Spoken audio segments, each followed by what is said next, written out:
Here, another big day for Bernie. He won Wyoming, so that's what 8 of the last 9 contests now that he's won, uh, all by double digits, all landslides. If you're looking for any of Hillary's wins, I mean, the last time she won was 3 weeks ago, 3.5 weeks ago. The last time she won, she hasn't won since. It's been all Bernie. She's won the last 7 states, like I said, all by double digit margins. Anywhere from 12 to 60-something points. And of course, we're still getting the mainstream media narrative of, oh well, but she has it locked up. She has it locked up. He's won more states now than she has. There are 20 states left, all these big delegate states. New York is up next, but of course the mainstream media narrative is still, would you back her? Will you back her if she's nominee? Is she qualified? Is she qualified, and will you back her if she's nominee? Will you qualify? So this is once again the mainstream media just trying their hardest to keep control of the narrative, making it like she's won all these states in a row. I mean, they're making it like narrative after she won the Deep South there in the first quarter of this contest. They're keeping that same narrative no matter what happens. It's like the reality is changing, but they're not changing along with it. Because they're trying to keep this fantasy going, this fantasy narrative. Anyway, Bernie's on a roll. Obviously, New York is next. Huge state.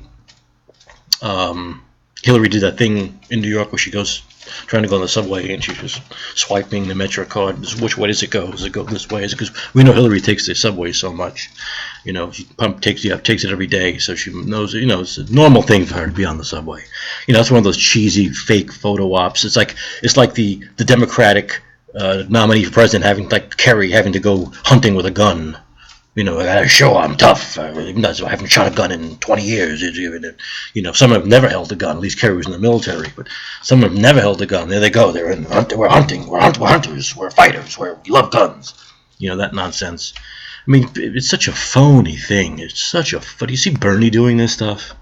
Really, do you see Bernie doing it? It's so silly, and you're so easy to see through. I mean, Hillary's saying, New Yorkers, I think you're dumb. You're too dumb to see through this stupid photo op. You're too dumb. That's what she's saying. She's saying you're too dumb, and if you vote for her, you are. She's a phony. She's a carpetbagger. She's not from New York. Bernie is from New York. But I'm sure Bernie hasn't taken the subway in a long time. I'm sure he took it back in the day, but he hasn't taken it in a long time. You don't see him doing any of these phony photo ops. Let me go on the subway and take.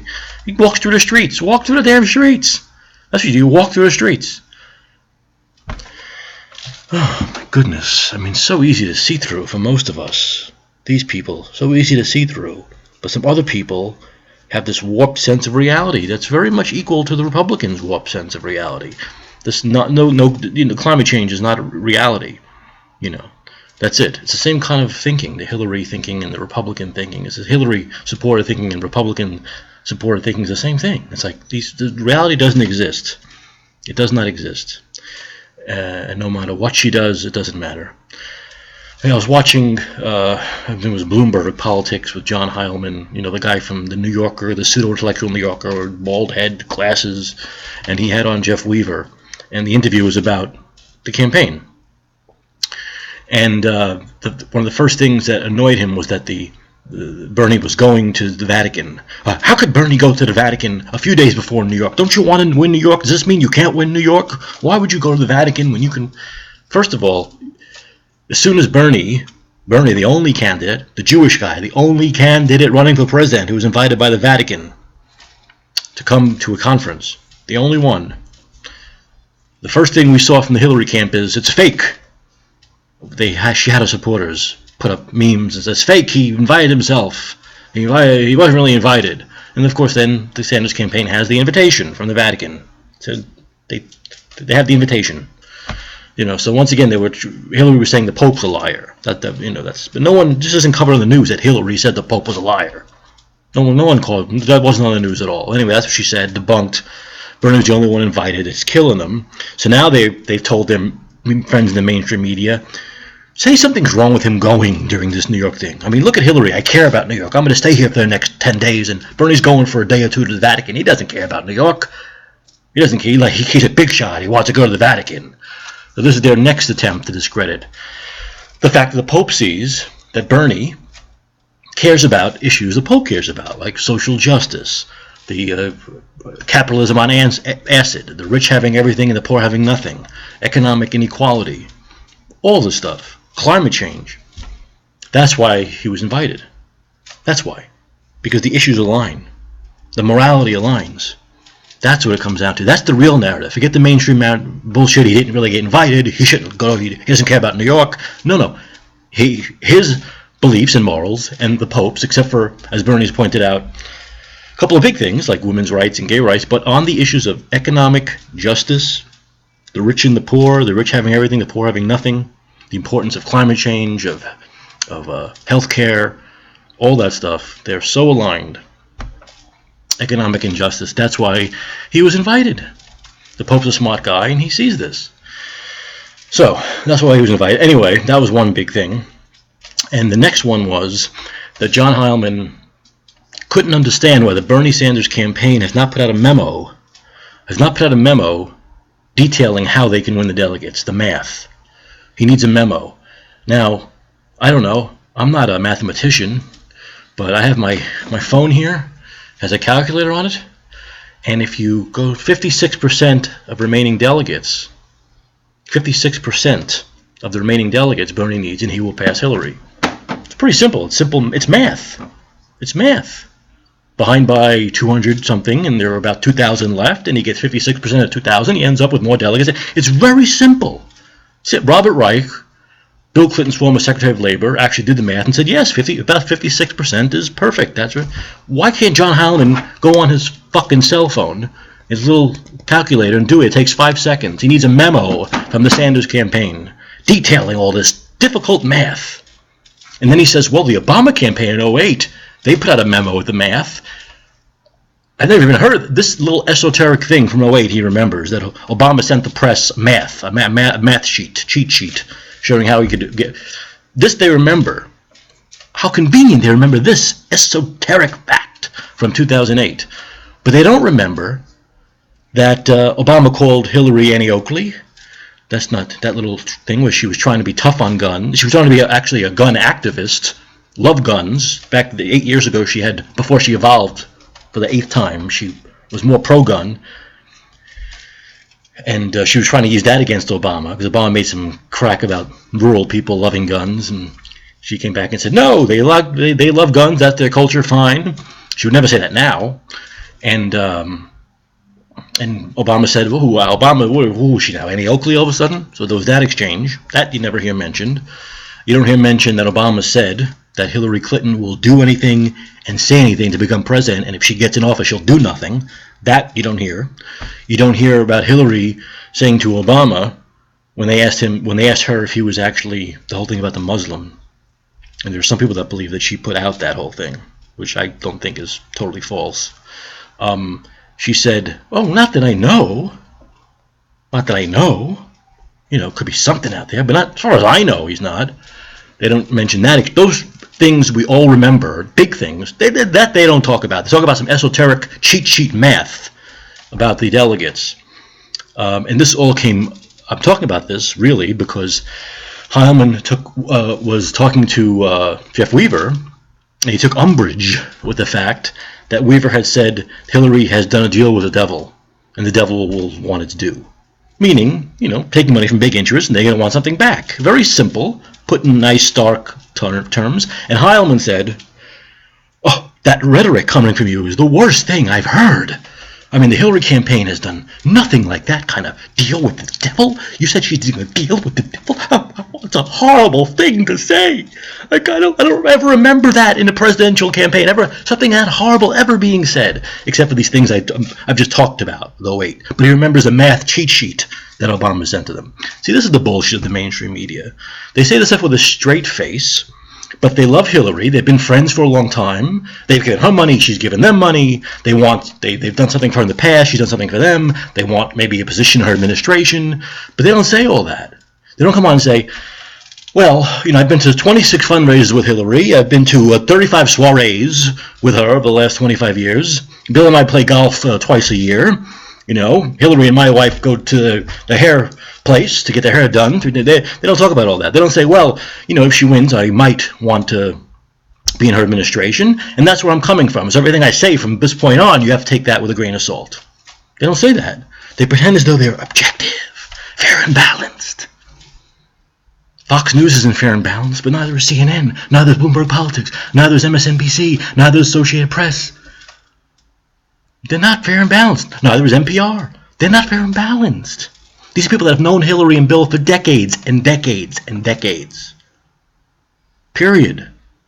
That's what it comes down to. She's been inside Washington. Yes, Bernie's been a part of Washington, but he's been basically from the outside.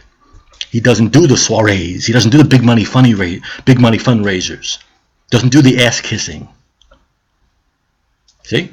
That's the difference. That's the difference. But they say things that are so obviously hypocritical, so obvious as I'm doing it now in 10 minutes, to put a hole through. But you won't hear any of this in the mainstream media. You'll hear it here. You'll hear it on the Young Turks. You hear it with Tim Black. You hear it with other people on social media. If you haven't checked out the Young Turks and Tim Black, you should. They do great stuff, great videos. They do. Tim Black does a live call-in show 5 days a week. Young Turks are on 5 days a week, at least. Cenk Uygur.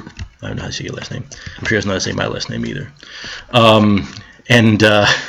This is where you're going to get your information from. I mean, this is where you're going to get your information. But don't let anyone look. If your team wins 8 of 9 games, if you're like a team, let's say your team is 4 games back in the standings. It could be hockey, it could be, and they win 8 of 9 games, and they win them by an average score of like 15-6. They're doing pretty fucking good. They're on a roll. They've actually edged ahead of the other teams, and they, and you should have confidence they're going to keep going. Hillary Clinton, that's what Bernie Sanders has done. So let's compare this to that. We're America. We love sports and winning. Let's compare it to that. You compare it to that, Bernie's got the momentum. Bernie's passed Hillary. Bernie's won more states. Bernie's won more spread out states. Bernie's won states by larger margins. 80% of Hillary's wins are in the first 20% of this contest, all in the Deep South. She can be president of the Confederacy. She can be. She have a right to be president of the Confederacy. That's it. And all of her big wins, like Bernie's big wins, have just come from the Deep South. Bernie has won big, spread out all over the country. Northeast, Midwest, West, everywhere. Intermountain West, Great Lakes, all over the place. Bernie's winning independents 3-1. Bernie's winning the blue states. Bernie's winning, even more importantly, the swing states. This is all... I mean, Hillary's supporters they must be naive. Of course they're naive, but I don't know, there's something wrong with them to think that Hillary is going to basically get shut out or do incredibly poorly in the last 3 months, from middle of March to the middle of June of this competition, and become the nominee. She's not. It's not going to happen. Not going to happen. She's not going to lose the last 8 of the last 9 and maybe 15 of the last 20 coming up. And what would that be? Losing 22 of the last 24, 27 and become the nominee? It's not happening. Wake up. It's not happening. It's not happening. She's not losing independents 3-1 over 50 states and becoming the nominee. It's not happening. Republicans and Democrats both come home in the general election. Independents decided. Independents are now 45% of the electorate. Democrats are 28%. She's not winning the general election just with Democrats. And she's going to lose about a quarter of those. With the Bernie or bust people like me, she's going to lose that. Independents hate her, which is why her approval rating is in the dumpster. She's not. Independents decide general elections. The independents are with Bernie Sanders. And the Democrats will come home for him. I mean, it's just obvious. I know, you and I know this, but they don't know this. But this is the package that Bernie's going to bring into the convention late July. This is the momentum. And all of us behind him. Anyway, another good day. Of course, once again, mainstream media doesn't matter. If Hillary had won Wyoming, forget about it. We wouldn't hear the end of it. Oh my God, she won a state right before New York. She broke Bernie's momentum going into New York. Oh, it's all over for Bernie. He lost Wyoming. Bernie wins 8 of the last 9 contests, blows her out of the water. No momentum. What is that? Right. No momentum. Once again, up is down, down is up. The sky's not blue, it's green. It's just like, once again, this is Republican logic. The mainstream media and Hillary supporters, basically the same mindset as Republicans. Reality don't matter. Reality don't matter. Okay, 10 days to New York. Speak to you soon. I'm sure there was more I forgot about. There is so much to talk about, but I think I've taken up enough of your time right now. Anyway, thanks for watching. Mike Caccioppoli. Speak to you soon.